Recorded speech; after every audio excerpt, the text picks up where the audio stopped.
Eles sentiram a fúria da espada de Alá. Osama Bin Laden sobre os ataques terroristas de 11 de setembro de 2001. Eu vou realizar a última cruzada contra o Islã. George W. Bush, o Bushinho, logo após os atentados terroristas de 11 de setembro de 2001. O que ruiu em 11 de setembro de 2001 não foram somente as Torres Gêmeas. Lázaro Covello Chaves, professor de filosofia na USP, e vários outros observadores. Essas três frases representam três pontos de vista diferentes, três opiniões distintas e, implicitamente, três verdades inconciliáveis sobre o mesmo fato. O ataque terrorista da Al-Qaeda de Osama Bin Laden em 11 de setembro de 2001 contra os ELA. Visivelmente nessas três frases existem palavras distintas, são três períodos completamente diferentes um do outro, contrários um do outro. Mas quando se diz assim, e conhecereis a verdade, e a verdade vos libertará, fica difícil saber a que verdade a pessoa está se referindo. Geralmente esta frase é dita por fanáticos cristãos ou por pessoas que interpretam a chamada Bíblia ao seu bel prazer, conforme as suas convicções, conforme eles concebem a verdade, ou conforme o que eles concebem como verdade, que as mais das vezes é diferente da verdade do outro. A verdade dos chamados evangélicos, por exemplo, é um tanto diferente da verdade dos católicos. A verdade do cristão é um tanto diferente da verdade do judeu, e a verdade do judeu é um tanto diferente da verdade do Islã. Quando as Torres Gêmeas vieram abaixo em 11 de setembro de 2001, falava-se muito em fundamentalismo islâmico.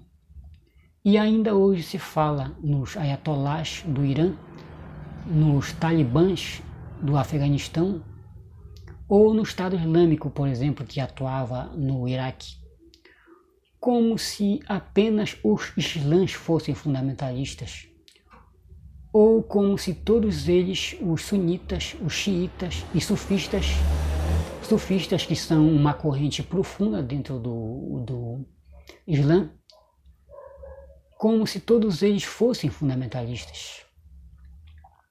Esquece-se de que durante a Idade Média, a Igreja Católica perseguiu, torturou e matou muitos que não liam o seu catecismo, a sua verdade, inclusive organizando expedições com a finalidade de massacrar islãs, as chamadas cruzadas, puro fundamentalismo católico. Quando a Ordem dos Templários, nascida no seio da Igreja Católica, tornou-se muito poderosa e descobriu-se que ela também adotava princípios do judaísmo secreto e do Islã secreto, esta ordem foi dissolvida da forma mais cruel. Os seus membros foram torturados e mortos pela Igreja Católica, esta ordem fundamentalista. Monges católicos revoltados contra a tirania da Igreja Católica, como o João Calvino e Martinho Lutero principalmente, conseguiram uma dissidência na ordem católica que tentou chamá-lo de protestantes. A verdade é que eles só queriam uma reforma na doutrina fundamentalista, como eles diziam, eram movidos pelas melhores intenções. Logo, estas doutrinas da reforma se misturariam com o pensamento de alguns ideólogos como Adam Smith e Max Weber, ou já continham alguns desses elementos, havendo a fusão de vez quando houve o contato direto da doutrina da reforma com o pensamento desses ideólogos, transformando-se no chamado calvinismo fundamentalista de mercado. Contrapondo-se como que de maneira oposta ao calvinismo, surge um velho barbudo com dote de profeta, conseguindo inclusive prever algumas crises dentro do capitalismo e, ironicamente, sendo alvo de seguidores fanáticos, pois ele tanto atacava o fanatismo religioso. O velho Karl Marx lançava o seu livro O Capital em 1867, menos de 100 anos depois de Adam Smith ter lançado o seu livro A Riqueza das Nações, uma das bíblias do capitalismo. A Riqueza das Nações é como se fosse o Antigo Testamento do capitalismo. Ironicamente, o livro O Capital do Marx pretendia quebrar o poder demoníaco do capital, do dinheiro, sem precisar de Deus. Um tanto diferente do caso do calvinismo. Logo, o Capital, o livro de Karl Marx, se tornaria a Bíblia de ditadores de esquerda que, em nome dos mais altos ideais, em nome de acabar com a miséria do ser humano, perpetrariam crimes contra a humanidade. Da mesma forma que ditadores de direita invocariam Deus, a pátria e a família para perpetrarem os maiores crimes contra a humanidade: nazismo, nazifascismo, novamente o fundamentalismo cristão. É importante dizer que Marx nunca se contrapôs a valores éticos e morais. Era apenas cético em relação a Deus. Marx, quando falou em ditadura do proletariado, também não estava pregando tortura e morte como houve em ditadura de esquerda.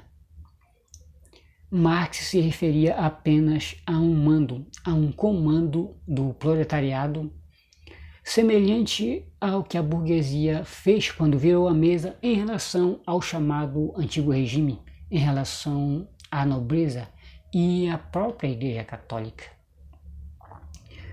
Hoje, no Brasil, fala-se muito em combater o marxismo cultural para preservar os valores da família judaico-cristã. Mas o que é o marxismo cultural? Realmente existe o marxismo cultural? Existem valores éticos e morais a esse nível que ele já pregou dentro do capitalismo? Se o marxismo cultural pretendia destruir as bases do judaísmo e cristianismo para depois implantar o socialismo, isto é, no mínimo, um erro grotesco de quem idealizou isso.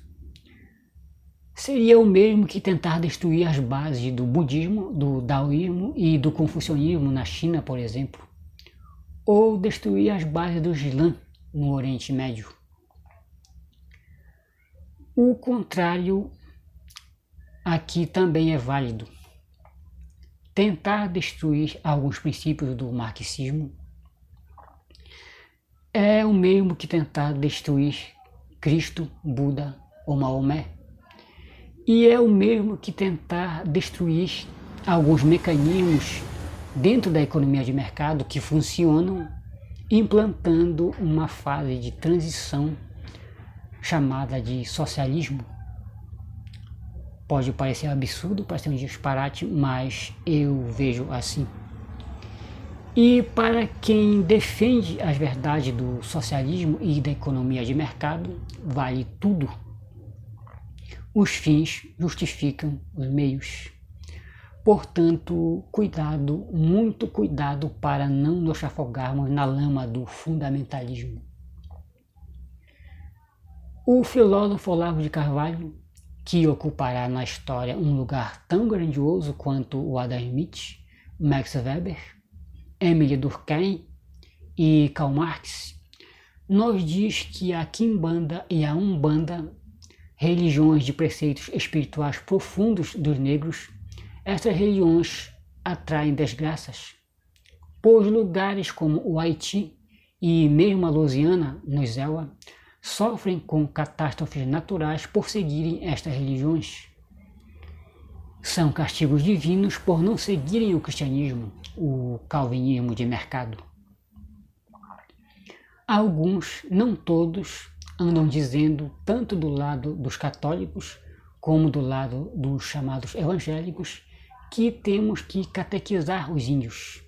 Temos que matar esses povos pelas suas raízes culturais, o chamado etnocídio, semelhante ao que pretendia-se ou pretende-se com o marxismo cultural.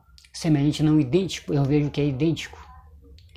Já que não podemos matar minorias étnicas como a Alemanha nazista fez com os judeus, a Alemanha cristã, mataremos as suas raízes culturais e os converteremos ao calvinismo de mercado para nos apoderarmos de suas riquezas. Esta é a verdade. E conhecereis a verdade. O que ruiu em 11 de setembro de 2001 não foram somente as torres gêmeas físicas, como se sabe, mas as crenças gêmeas de dois ideólogos estadunidenses, o Peter Drucker e o Francis Fukuyama, de que o futuro da humanidade pertencia à democracia neoliberal, liderada pelos ELA, restando apenas aos países islãs a aderirem a esta ideologia complacentemente, por livre e espontânea vontade,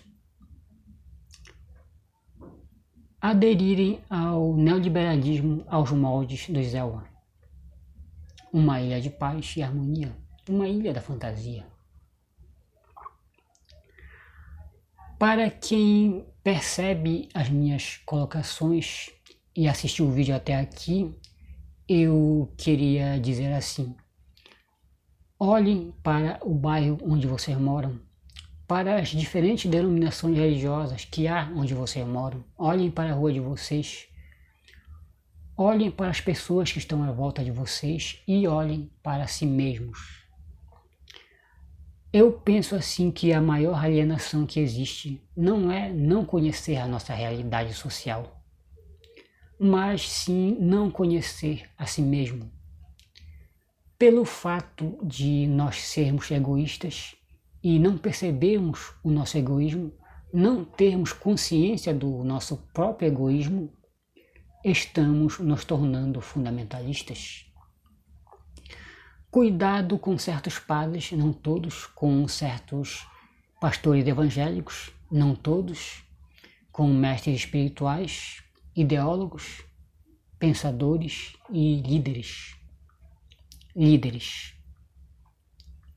Eles sempre se auto-intitulam porta-vozes da verdade absoluta e irrefutável.